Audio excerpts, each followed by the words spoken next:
Welcome, you're watching Kaleidoscope Ceylinco Live News Capsule. Given Sri Lanka's past wars, do you think it makes sense for the country to think like a startup? We know about startup businesses, but what can business teach us about pulling off a startup of a country? Global Markets President of Business Network International, Max Srinivasan, was in Sri Lanka recently, and given that the National Achievers Congress named him the Startup Scale-Up Guru, he is perhaps the best person to bring into focus what Sri Lanka needs to focus on to build itself up. Mac, welcome to the show. Now, given Sri Lanka's challenges in the past 3 to 4 years, and as for the most part the country has been having to start off all over again, should we look at Sri Lanka as a startup? And if so, what elements must we have in place? When I view Sri Lanka and as business owners in Sri Lanka, I would still consider ourselves to be considering ourselves as a startup. And even now, even though we have been in BNI for 38 years, as far as my company, our company, we still consider us as a startup each time because there's always new problems to solve. And when we're rebooting out of the pandemic, things have changed.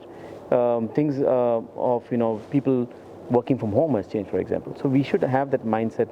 Yes, Sri Lanka is a startup mode right now, and whatever you do in the startup mode, getting your visibility out, your business out, should be the concept that you should have in your mind right now as you grow the business. And what elements should we have in place? Sri Lanka needs to connect to the world. So what are the types of networks, what type of associations we can participate in? If you're a business owner and if you're trying to build your business just in your own bubble, it's not going to happen. It's an interconnected world. The world has become very flat now, especially with tools like online meeting, Zooms and other tools. So it's become much easier in some sense. At the same time, building relationships sometimes becomes harder on an online world.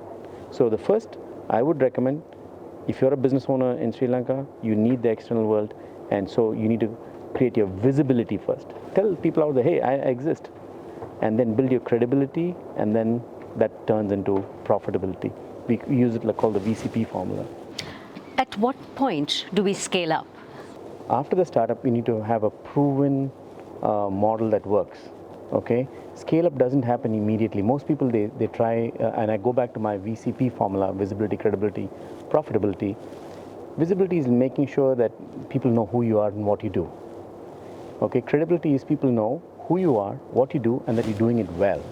And profitability happens is when they recommend you to somebody else. Okay, so Sri Lanka right now needs to start getting visible, getting your name out again.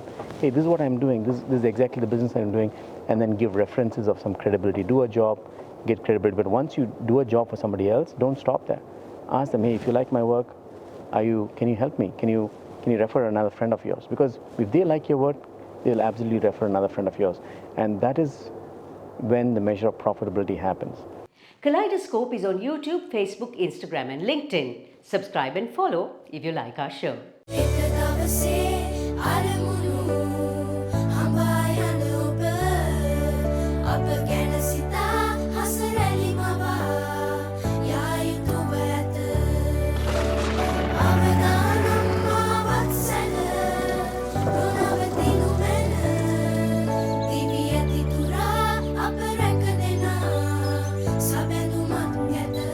You focus on your goals. We will take care of the risks. Ceylinco Life.